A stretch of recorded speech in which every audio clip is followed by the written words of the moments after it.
Hello दोस्तों, welcome back to my channel. कैसे हैं आप सब? I hope you all are doing well. दोस्तों, बहुत सारे कमेंट्स आ रहे थे कि मैम प्लीज़ अपनी फिजिकल जर्नी शेयर कीजिए, आपने फिजिकल कैसे पास किया था, या फिर बहुत लोगों के कमेंट ये भी आ रहे हैं कि मैम लॉन्ग जंप नहीं हो रहा, हाई जंप नहीं हो रहा, गर्ल्स के कमेंट्स आ रहे हैं। तो आज मैं आपके साथ अपनी फिजिकल जर्नी शेयर करूँगी कि मैंने जो फिजिकल किया था उस टाइम क्या-क्या दिक्कतें आई थी, कैसे मैंने अपना फिजिकल पास किया था। फर्स्ट ऑफ ऑल दोस्तों कि फिजिकल में दिक्कत सबको ही आती है स्टार्टिंग के दिनों में। तो सबसे पहले मैं अपनी बात करूँगी आज, फिर आपको सजेशन दूँगी उसके बाद कि आपको क्या-क्या करना चाहिए, जिससे आपका फिजिकल ईज़िली पास हो जाए। तो अपने फिजिकल की तैयारी अब तक आपने स्टार्ट कर दी होगी। तो बात करती हूँ मैं अपनी, तो दोस्तों मैं ही भी आपकी तरह ही थी, मैंने कभी पहले रनिंग नहीं की थी। मेरा फर्स्ट एग्ज़ाम था, फर्स्ट फिजिकल था, तो मुझे बिल्कुल भी एक्सपीरियंस नहीं था कि किस तरीके से रेस की तैयारी की जाए या फिर कैसे होती है। सबसे ज़्यादा मुश्किल रहा था मेरे लिए लॉन्ग जंप। जैसा कि काफ़ी सारे कमेंट्स भी आ रहे हैं, लॉन्ग जंप गर्ल्स के लिए मुश्किल हो जाता है थोड़ा, क्योंकि 10 फीट का लॉन्ग जंप है। मोस्टली एग्जाम्स में 9 फीट का लॉन्ग जंप होता है, लेकिन दिल्ली पुलिस के एग्जाम में 10 फीट का लॉन्ग जंप है। तो 10 फीट के लॉन्ग जंप करने के लिए बहुत सारी दिक्कतें आती हैं हम लोगों को, क्योंकि हमने अगर पहले से कोई रनिंग नहीं की है, पहले से कोई फिजिकल वर्क नहीं किया है, तो हमें दिक्कतें ज़्यादा आती हैं।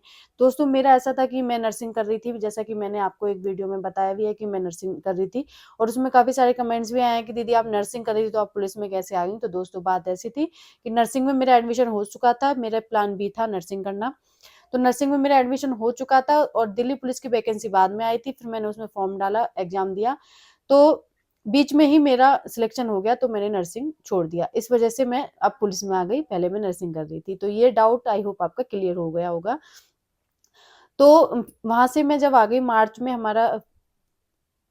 हमारा रिजल्ट आया था, उसके बाद मैं घर आ गई थी, उसके बाद मैंने फिजिकल की तैयारी स्टार्ट की। सबसे बड़ी बात है कि दोस्तों हम लोगों को 2020 में काफ़ी सारा टाइम मिल गया था फिजिकल करने के लिए, क्योंकि कोविड आ गया था, 4 महीने का वक़्त मिल गया था। इतना वक़्त आप लोगों को नहीं मिलेगा, इसलिए आपको थोड़ी मेहनत ज़्यादा करनी पड़ेगी हम लोगों से। तो उसके लिए भी मैं आपको बताऊँगी कि आपको क्या-क्या करना है, वो उसके बारे में हम लास्ट में बात करेंगे, वीडियो के अंत में बात करेंगे। तो अभी मैं अपनी जर्नी शेयर कर रही हूँ आपसे। जब मैं वहाँ से वापस आई थी तो मैंने थोड़ा रनिंग करना स्टार्ट किया था। सबसे बड़ी गलती मैंने क्या की थी कि जब भी मैं आई थी फर्स्ट डे, सेकंड डे ही एक्साइटेड थी बहुत ज़्यादा, मैं और मेरा भाई छोटा, हम काफ़ी ज़्यादा एक्साइटेड थे। तो मेरे भाई ने मुझे केवल चेक करने के लिए, हमारे घर में एक खुला आँगन है जिसमें जो पक्का है, जिसमें फर्श हो रहा है नीचे, तो उसमें फर्श पे जाके मुझे लॉन्ग जंप हाई जंप कराना स्टार्ट कर दिया।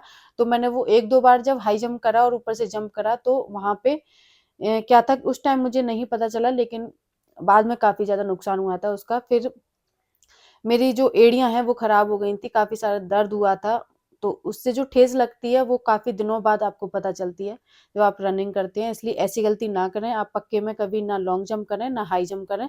जब भी आप हाई जंप, लॉन्ग जंप करें, अपना उसके ऊपर रेत डाल लें या फिर ऐसी मिट्टी में करें जहाँ पे आपके पैरों में ठेस ना लगे। तो मैंने जब रनिंग स्टार्ट की धीरे-धीरे, तो उस टाइम पे मेरा ये हाल था कि मैं 800 मीटर भी नहीं दौड़ पाती थी, और ऐसे दौड़ती थी कि मैं दौड़ रही हूँ और मेरा भाई पैदल चल रहा है, इस तरीके से मैं दौड़ती थी।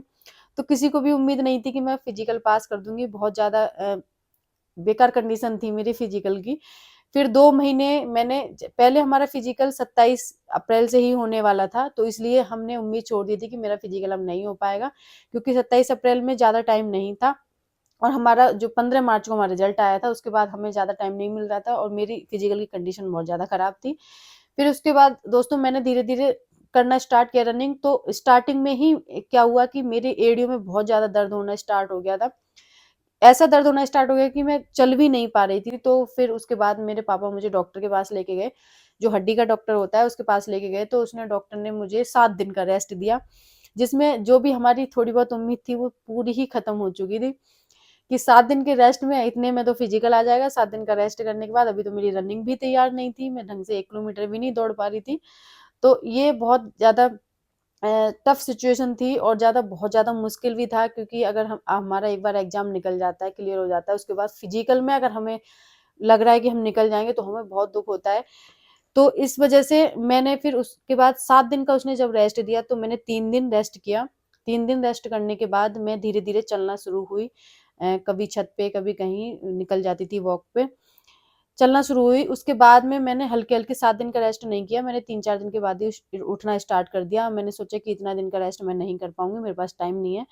फिर मैं उठी वहाँ से और रनिंग करना मैंने स्टार्ट किया, तो फिर मैं धीरे-धीरे, धीरे-धीरे रनिंग करना, ये समझो कि मेरा वार्म अप ही होता था, मैं कोई सूट-वूट में नहीं लगा पाती थी।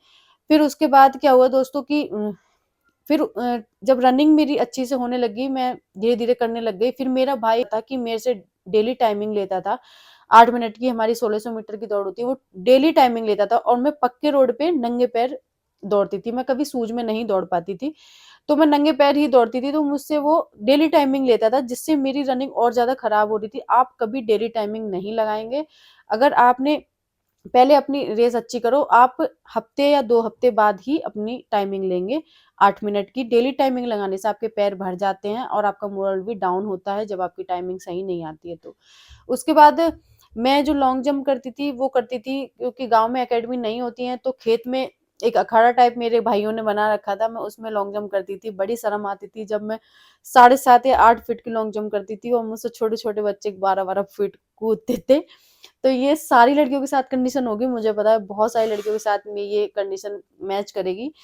तो वहाँ से मेरा थोड़ा मोरल बहुत ज़्यादा, थोड़ा नहीं बहुत ज़्यादा मोरल मेरा वहाँ से डाउन होता था कि यार क्या है ये, मैं इतनी बड़ी होके नहीं कर पा रही, क्योंकि मेरा वेट भी था 53-54 के समथिंग मेरा वेट था।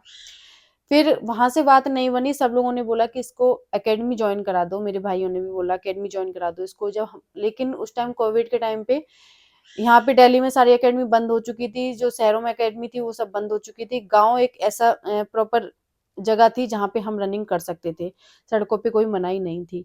लेकिन हमारे गाँव में पास में ही 20-25 किलोमीटर दूरी पे एक सर थे हमारे यहीं के गाज़ियाबाद के, वो फौजी की तैयारी करवाते थे, फौजियों को फौज की तैयारी करवाते थे, लड़कों को रनिंग करवाते थे। उनसे पापा ने जाके काफ़ी ज़्यादा रिक्वेस्ट की कि हमारी लड़की का फिजिकल की तैयारी करा दो।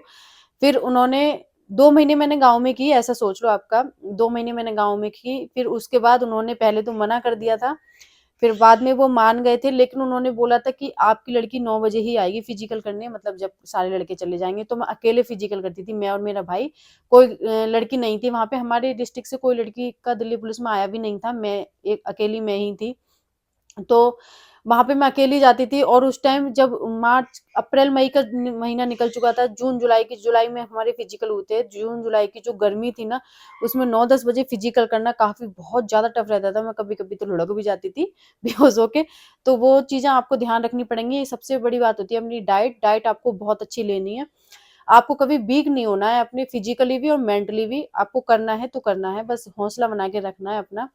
उसके बाद उन्होंने मेरी तैयारी करवाई और उन्होंने ऐसा कर दिया कि उन्होंने केवल मेरी लॉन्ग जंप की जो प्रैक्टिस थी वो केवल 2 से 3 बार करवाई, वो भी लास्ट में जब मेरी फिजिकल की डेट आ गई तब। तो मैं ऐसे सोच रही थी कि यार ये तो मेरी लॉन्ग जंप करा ही नहीं रहे हैं, तो मैं लॉन्ग जंप कैसे कर पाऊँ? 2 से 3 बार उन्होंने मेरी लॉन्ग जंप की प्रैक्टिस कराई, उसी में मेरा लॉन्ग जंप क्लियर होने लग गया था, जिससे मैं बहुत खुश हुई थी। और ये मेन रीज़न लॉन्ग जंप का मुझे समझ में आया था कि अगर आपका 100 मीटर का शूट अगर बहुत अच्छा है, उन्होंने केवल मेरे शूट पे ध्यान दिया था, वो मेरे से 4-5 शूट लगवाते थे। तो अगर आपका 100 मीटर का शूट बहुत अच्छा है, तो आपकी लॉन्ग जंप होने में कोई भी दिक्कत नहीं होगी। अगर आपके पास में अकेडमी है, तो आप जॉइन कर सकते हैं, अगर नहीं है, तो आप गाँव में भी कर सकते हैं। लेकिन अगर आपको वार्म अप करना है या रनिंग करनी है, तो प्लीज़ आप कच्ची सड़क पे ही दौड़ें। आप पक्की रोड पे ना दौड़ें, नहीं तो आप बहुत लंबे रेस्ट पे चले जाएँगे और अपना फिजिकल नहीं कर पाएँगे, क्योंकि टाइम आपके पास इतना कुछ नहीं है। उसके बाद में मेरा लॉन्ग जंप होना स्टार्ट हो गया था, मेरे साथ 1-2 लड़के और करते थे, उनका फिजिकल क्लियर नहीं हो पाया था और मेरा फिजिकल लास्ट में 22 जुलाई को मेरा फिजिकल था, मेरा फिजिकल क्लियर हो चुका था, जिसकी किसी को कोई उम्मीद नहीं थी, मेरा फिजिकल उस टाइम क्लियर हो चुका था और जिनकी सबको उम्मीद थी, उनका फिजिकल उस टाइम रह गया था। तो सबसे ज़्यादा ज़रूरत होती है हमारे अंदर हौसले की, हमारे अंदर लगन की और कुछ कर गुज़रने की, जो एक जज़्बा होता है हमारे अंदर, वो बहुत ज़रूरी होता है। अगर आपने ठान लिया है कि अगर आपको फिजिकल क्लियर करना है, तो आप कर सकते हैं, आपको कोई नहीं रोक सकता, इतने कम टाइम में भी कर सकते हैं। लेकिन उसके साथ-साथ में आप इतना भी जज़्बा मत दिखा दीजिएगा कि आप पक्की सड़क पे दौड़ने लग जाएँ, आपके पैर खराब हो जाएँगे। अगर आपको शूज़ में दौड़ना कंफर्टेबल लगता है, तो आप शूज़ में ही दौड़ें, नंगे पैर अभी नहीं दौड़ें। आप नंगे पैर केवल टाइमिंग लेना अपनी, अगर आपको नंगे पैर दौड़ना अच्छा लगता है, वरना आप अपनी जो प्रैक्टिस है वो शूज़ के साथ ही करें, जिससे आपके पैर खराब ना हों। और अगर आपको लग रहा है कि आपका एग्ज़ाम अच्छा हुआ है, आपका स्कोर अच्छा हुआ है, तो आप फिज़िकल की तैयारी स्टार्ट कर दें, क्योंकि आपको डेट आने के बाद बिल्कुल भी टाइम नहीं मिलेगा फिजिकल का तैयारी करने का, फिर आप उसमें रह जाएंगे। इसलिए प्लीज आप अपनी फिजिकल की तैयारी स्टार्ट कर दें। मेरी ये छोटी सी जर्नी रही थी, लेकिन इस छोटी सी जर्नी में काफी सारा स्ट्रगल था। इसके बीच में मैं काफी सारा कुछ सुनती भी थी और काफी कुछ झेलती भी थी, काफी ज्यादा पेन भी होता था मुझे, बहुत ज़्यादा सिन पेन होता था। जैसे मैं जो एक मेरे को अल्टरनेट वाली जो सिकाई बताई थी ठंडे के और गर्म की, जो एक बाल्टी में ठंडा पानी और एक बाल्टी में गर्म पानी, तो दोनों की एक साथ में जो सिकाई करती थी मैं, उससे मुझे बहुत रिलीफ मिलता था। और जो आइस पैक होता है उसकी जो सिकाई करती थी उससे बहुत रिलीफ मिलता था। बाकी का अगर आपको कोई डाउट रहेगा इस बारे में, इस ये वीडियो काफी लंबी हो जाएगी, इसमें मैंने अपनी जर्नी शेयर की है। आगे की जो वीडियो होगी अगर मेरे को आप कमेंट करेंगे तो मैं आपको सजेशन भी दूंगी कि इसके लिए ये करना है, या फिर आपको जो भी पेन हो रहा है उसके लिए आपको क्या करना है। तो आप प्लीज अगर आपके कोई डाउट है तो मुझे कमेंट जरूर कीजिएगा। और वीडियो कैसी लगी, वीडियो को लाइक करें, शेयर करें, चैनल को सब्सक्राइब करें। और दोस्तों अगर आपका स्कोर अच्छा नहीं हो रहा है तो टेंशन ना लें, यूपी पुलिस की वैकेंसी बहुत जल्दी आने वाली है, उसके लिए तैयार रहें, अपनी पढ़ाई को ना छोड़ें, जारी रखें। और अगर आपका एग्जाम अच्छा हुआ है, आंसर की में आपके क्वेश्चन अच्छे बन रहे हैं, तो आप फिजिकल की तैयारी कर दीजिएगा, उसके साथ में थोड़ी थोड़ी पढ़ाई भी कीजिएगा। Thank you so much for watching me.